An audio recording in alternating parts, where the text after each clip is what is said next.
It's that time of the month again when Home Assistant release a new version of their platform. This August release is the 8th update of the year, the 2021.8 release, and it's jam-packed with new features and integrations. We've got a major new focus area for Home Assistant around energy monitoring, and this looks like a promising way for you to better utilize your electricity to help the environment and save you money. There's also a new Lovelace layout called Sidebar View, updates to how Home Assistant works with smart locks, and enhancements to how scriptings and automation works, plus a whole lot more. Let's take a deeper look. Hey home automation guy. Start the show. First, let's get started by welcoming Matthias to the Home Assistant team. He is one of a handful of people employed by Nabu-Casa, the makers of Home Assistant Cloud, who are tasked by making Home Assistant better for the entire community. When you sign up to Home Assistant Cloud, part of your monthly subscription goes towards paying their salaries, and I think this is one of the best things about the Home Assistant community. If you want more information about Home Assistant Cloud, check out the video I did on this topic, which is linked in the description below. Matthias is a user experience designer, and he has stated that his goal is to make Home Assistant easier to use and more accessible for everyone. I think this is a great addition to the team, and I'm expecting a ton of user experience improvements to be part of every release going forward. And also, as Home Assistant recently partnered with ESP Home, they're bringing on the founder of that project, Otto, to be part of the Home Assistant team during his summer break. The first part of this new Home Assistant release is really exciting and is about energy management. You can now bring together in Home Assistant data about your energy consumption, your electricity prices and tariffs, and, if you've got them, solar power output as well. This information can then be used in automations so you can use your electricity in a smarter way. For example, you could set your washing machine to automatically start running when the off-peak tariff switch in, which means it will run at a cheaper rate. You could also run your appliances when your solar panels are producing more power than your house is actually using at that time. If all of us were a little more aware of how and when we used electricity and use this to modify our behaviors, then we could have a dramatic impact on our world's energy needs and their impact on the environment. But to get the most out of this new integration, you're going to need to be able to tell Home Assistant exactly how much electricity that you're using. You can either do this by buying specialist sensor equipment which connects to your distribution board and measures electricity usage. You can connect Home Assistant to your smart meter if it's supported, or you can get this data directly from your electricity provider via an API. If you have solar panels, you can integrate these with Home Assistant too. You can even use the solar forecast integration to predict how much energy your solar panels will be able to generate in your environment based on the local weather in the next 24 hours. There's already a ton of energy integrations available in Home Assistant, and most of these have now been upgraded to take advantage of this new energy monitoring functionality. This is only the first part of a long-term Home Assistant vision to help people battle the climate crisis from their own homes. Today's release sees some new capabilities to read this information from electricity meters and a new energy monitoring dashboard. The dashboard gives you a glance of your electricity consumption and generation, as well as detailed information about their costs and carbon impact as well. This release is going to take us a while to get our heads around, and eventually I'm going to put together an entire video dedicated just to energy monitoring. In the meantime, I suggest you read the official energy monitoring blog post to get a better understanding of their long-term vision and the current capabilities of the platform. I'll put a link to it in the description below. But this release is not just about energy management.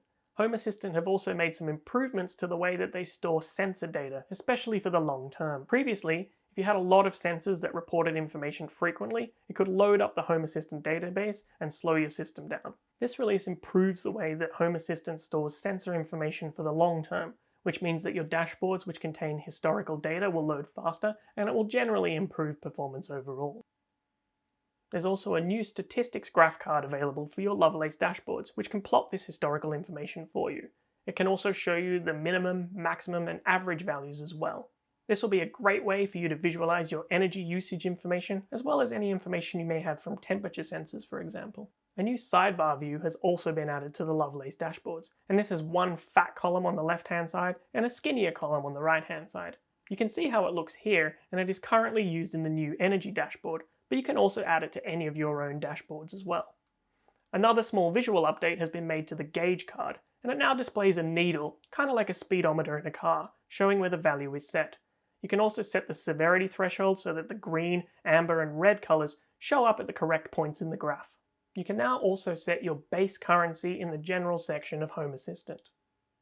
This will be the default monetary unit used in the new energy integration to calculate the cost of your electricity usage, as well as in any other integrations or inputs that currently use currency.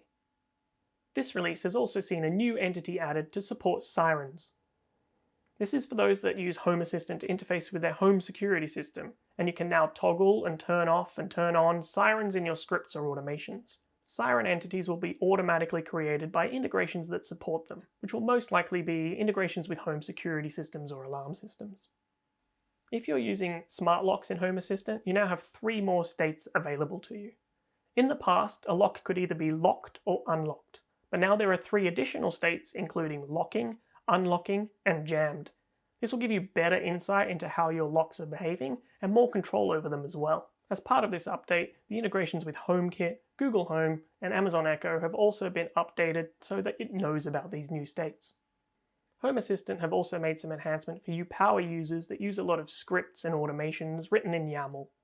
You can now use the this variable, which is common in a lot of programming languages, to get access to information about the script or automation that was triggered and is currently running. There have also been a couple of new helper methods added, which make it easier to work with device IDs, which are required in some automations and scripts. As always, there are a ton of other noteworthy changes which haven't warranted their own section. You can see that Z-Wave got a lot more love, with additional support for lighting transitions, triggers, and conditions. I suggest going to the official release blog post and looking through this list to see if there are any enhancements made to any of the items that you use in your smart home. I've put a link to this in the description below. This release has also seen some new integrations added to the product. Some of these, like Siren and Energy, we've already covered, but there's more, including Flipper pool management and Renault for car integrations. Some existing integrations have also seen new platforms added. For example, a lot of the existing energy integrations were updated to work with the new energy management side of Home Assistant.